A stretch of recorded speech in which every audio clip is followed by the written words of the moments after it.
Halo Lor, kembali lagi bersama saya di channel yang sama, Lutfi Wildani. Channel ini memang khusus untuk review buku ya Lor. Jadi memang semuanya isinya review buku karena memang saya suka baca buku gitu Lor. Oke, kali ini saya hanya sendiri, tidak ditemani oleh host karena hostnya lagi pergi, nggak tahu kemana.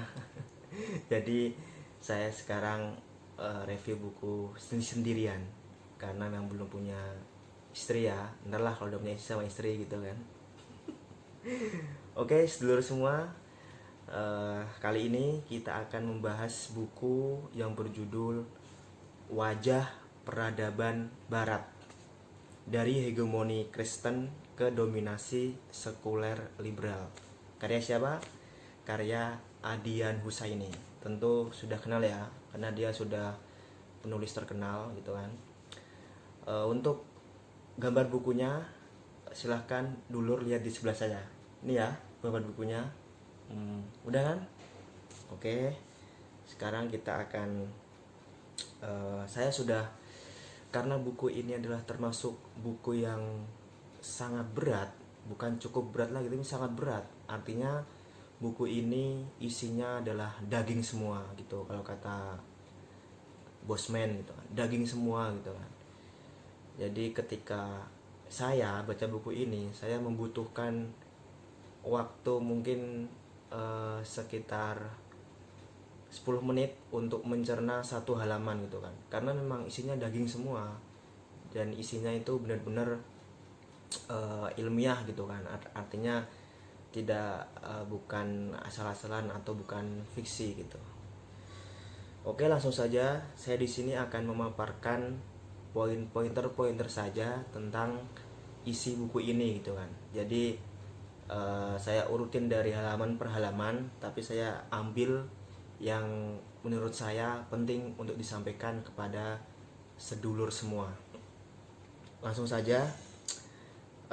Jadi di awal-awal Adian Husaini membahas atau menyinggung tentang kajian tentang oksidentalisme dan orientalisme. Begini katanya: kajian tentang barat atau oksidentalisme yang dilakukan bangsa non-barat memiliki karakteristik yang berbeda dengan kajian tentang timur atau orientalisme yang dilakukan oleh bangsa barat. Yang pertama, orang barat yang datang ke timur untuk belajar akan menghasilkan karya ilmiah yang detail tentang aspek-aspek peradaban timur. Sedangkan orang timur yang datang ke barat kebanyakan akan menghasilkan karya ilmiah yang detail tentang aspek-aspek peradabannya sendiri dengan framework peradaban barat. Itu yang pertama Lor. Yang kedua, orang barat yang datang ke timur untuk belajar akan menghasilkan pandangan-pandangan yang kritis tentang aspek-aspek peradaban timur. Bukan itu saja, pengetahuan kritis itu pun digunakan sebagai alat pengambil keputusan agar barat lebih dalam dan luas lagi mempengaruhi hajat hidup peradaban timur. Sedangkan orang timur yang datang ke barat untuk belajar kebanyakan menghasilkan pandangan-pandangan kritis tentang dirinya sendiri. Lalu malahan ikut membantu barat mengubah aspek-aspek peradaban timur sesuai arus dari arah barat. Itu yang kedua. Kemudian yang ketiga, orang barat yang datang belajar ke timur sedikit banyak menyerap kebiasaan hidup orang timur sebagai pleasure atau kesenangan. Namun sebagian besar aspek kepribadiannya tetaplah barat. Sedangkan orang timur yang datang belajar ke barat tidak sedikit yang menyerap kebiasaan hidup barat sebagai karakter building atau pembangunan kepribadian yang dianggap menuju arah yang lebih positif. Makan tetap tempe, tapi cara berpikir lebih suka ke barat-baratan. Sejak kelahirannya, Islam tidak pernah menolak berinteraksi dengan peradaban lain. Ketika itu, di masa-masa embrionalnya, Islam sudah berhadapan dengan dua peradaban besar. Siapa mereka? Yaitu Persia dan Romawi. Tetapi Islam tidak minder dan gentar. Kemudian Belanda adalah negeri pertama yang melegalisasi perkawinan sejenis atau homoseksual. Jadi ingat lor, Belanda itu negara pertama di dunia yang melegalkan perkawinan sejenis, baik itu homoseksual ataupun lesbian. Itu lor. Kemudian Adian Nusaini juga menyinggung tentang KUHP di Indonesia gitu kan. Kitab Undang-Undang Hukum Pidana atau KUHP Indonesia adalah warisan Belanda. Misalnya di situ dinyatakan bahwasanya perzinahan bukanlah suatu kejahatan. Hanya mereka yang telah terikat dengan perkawinan dan kemudian melakukan hubungan seks di luar pernikahan dapat dikatakan sebagai perzinahan. Itu pun harus ada unsur paksaan atau di bawah umur. Artinya harus ada tuntutan dari pihak suami atau istri. Ini termaktub dalam pasal 284 KUHP. Lalu kemudian masyarakat barat seperti terjebak dalam berbagai titik ekstrim dan lingkaran setan yang tiada ujung pangkal dalam soal nilai. Mereka berangkat dari satu titik ekstrim ke titik ekstrim lainnya. Misalkan dalam kasus homoseksual. Dulu mereka memperlakukan kaum homoseks dengan sangat kejam dan sadis. Kejahatan inkuisisi yang sangat mengerikan yang dilakukan oleh tokoh-tokoh gereja ketika itu. Ada lebih dari 50 jenis dan model alat-alat penyiksa yang sangat brutal, seperti alat pembakaran hidup-hidup, pencungkilan mata, gergaji pembelah tubuh manusia, pemotongan lidah, alat penghancur kepala, pengebor vagina, dan berbagai alat dan model siksaan lain yang sangat brutal. Ironisnya lagi, sekitar 85% korban penyiksaan dan pembunuhan adalah wanita. Antara tahun 1450 sampai 1800 diperkirakan sekitar 2 sampai 4 juta wanita telah dibakar hidup-hidup di daratan Katolik maupun Protestan Eropa. Juga pelaku homoseksual digergaji hidup-hidup. Kemudian dalam kasus gerakan feminisme misalkan, Barat juga terjebak dalam titik-titik ekstrim. Jika dulu mereka menindas wanita habis-habisan, maka kemudian mereka memberikan kebebasan tanpa batas kepada wanita. Kaum feminis juga berusaha keras bagaimana agar gerakan mereka mendapatkan legitimasi dari Bible. Mereka tidak lagi menulis God, tetapi juga Goddess atau Goddess. Sebab gambaran Tuhan dalam agama mereka adalah Tuhan maskulin. Mereka ingin Tuhan yang feminim atau perempuan. Kemudian dalam sejarah Kristen Eropa, kata sekuler dan liberal dimaknai sebagai pembebasan masyarakat dari cengkeraman kekuasaan gereja yang sangat kuat dan hegemonik di zaman pertengahan. Mengapa Barat kemudian memilih jalan hidup sekuler liberal? Ada 3 alasan. Yang pertama, trauma sejarah, khususnya yang berhubungan dengan dominasi agama Kristen di zaman pertengahan. Yang kedua, yaitu problema teks Bible. Yang ketiga, problema teologis Kristen. Ketiga problema itu terkait satu dengan lainnya, sehingga memunculkan sikap traumatis terhadap agama, yang pada ujungnya melahirkan sikap berpikir sekuler liberal dalam sejarah tradisi pemikiran Barat modern. Lord Acton menulis surat kepada uskup yang berbunyi, "All power tends to corrupt, absolute power corrupts absolutely." Yang artinya, semua kekuasaan cenderung korup dan kekuasaan yang mutlak melakukan korupsi secara mutlak.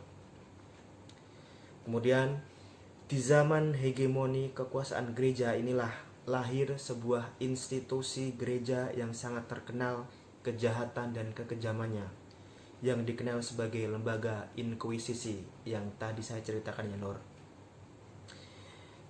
Salah satu yang mendorong Martin Luther melakukan pemberontakan terhadap Paus adalah praktik jual beli surat pengampunan dosa. Pada 31 Oktober 1517, Martin Luther memberontak pada kekuasaan Paus dengan cara menempelkan 95 poin pernyataan di pintu gerejanya di Jerman. Di Prancis, pertarungan antara Katolik dan Protestan juga berlangsung sangat sengit. Salah satu kisah yang paling mengerikan adalah pembantaian kaum Protestan di Paris oleh kaum Katolik tahun 1572. Diperkirakan 10.000 orang mati. Selama berminggu-minggu, jalan-jalan di Paris dipenuhi dengan mayat laki-laki, wanita, dan anak-anak yang membusuk. Trauma Barat terhadap sejarah keagamaan mereka berpengaruh besar terhadap cara pandang mereka terhadap agama. Jika disebut kata religion, maka yang teringat dalam benak mereka adalah sejarah agama Kristen, lengkap dengan doktrin ritual dan sejarahnya yang kelam, yang diwarnai dengan inkuisisi dan sejarah penindasan atas para ilmuwan. Metzger menulis di pembukaan bukunya, ia menjelaskan ada 2 kondisi yang selalu dihadapi oleh penafsir Bible. Yang pertama, tidak adanya dokumen Bible yang original saat ini. Dan yang kedua, bahan-bahan yang ada pun sekarang ini bermacam-macam, berbeda satu dengan yang lainnya. Sampai abad keempat, hari kelahiran Yesus diperingati pada 6 Januari. Tapi pada tradisi persembahan Sol Invictus atau dewa matahari kaum pagan, hari terpenting adalah 25 Desember yang sekarang diperingati sebagai hari Natal. Tentang konsep ketuhanan Yesus, buku The Messianic Legacy mencatat bahwa Kristen yang dikenal saat ini bukan berasal dari zaman Yesus, tetapi dari konsili Nisea atau Nikea yang dicapai melalui pemungutan suara. Kemudian Adi Nusa ini juga menyinggung tentang paradoks demokrasi di Barat. Paradoks demokrasi di Barat, pada 5 Desember tahun 2000, Mahkamah Agung Amerika Serikat memenangkan George Walker Bush atas calon Demokrat Al Gore. Padahal suara rakyat lebih banyak berpihak kepada Gore. Dalam menjalankan perannya sebagai penjajah, AS yang menguasai 18% saham di IMF menggunakan lembaga ekonomi internasional seperti IMF dan Bank Dunia atau World Bank ini sebagai instrumen untuk menguasai negara lain. Bank Dunia yang didirikan tahun 1944 telah banyak menuai kecaman dan kritik. Misalkan Pan Africa Group menamakan Bank Dunia dan IMF sebagai New Colonial Masters. Sebagaimana disebutkan Profesor Naquib Alatas, belum pernah ada peradaban manusia yang membahayakan umat manusia, binatang, tumbuhan, dan bahan mineral seperti peradaban barat. Kemudian Noam Chomsky dalam bukunya yang sangat laris berjudul 9/11 menulis, kita tidak boleh lupa bahwa AS sendiri merupakan negara teroris utama. Dalam buku Western State Terrorism juga diungkapkan bahwa bagaimana Barat, terutama AS dan Inggris, menggunakan isu terorisme sebagai alat politik luar negerinya. Kemudian sejarawan Mesir terkenal Abdurrahman Al-Jabarti membuat catatan sejarah menarik tentang kiat Napoleon Bonaparte dalam menggait dukungan rakyat Mesir ketika itu tahun 1798. Napoleon datang dengan 36.000 pasukan diangkut dalam 400 kapal. Napoleon menyebarkan pamflet kepada rakyat Mesir. Isinya menarik. Diawali dengan ungkapan Bismillahirrahmanirrahim, La ilaha illallah, la waladalahu wala syarika fi mulkih, atau yang artinya, dengan nama Allah yang maha pengasih lagi maha penyayang, tidak ada Tuhan selain Allah, dia tidak mempunyai anak dan tidak ada sekutu dalam kekuasaannya. Tak hanya itu, Napoleon juga mengaku taat beribadah kepada Allah dan mengagungkan Nabi Muhammad serta Al-Quran yang agung. Bangsa Prancis dikatakannya merupakan muslim yang taat.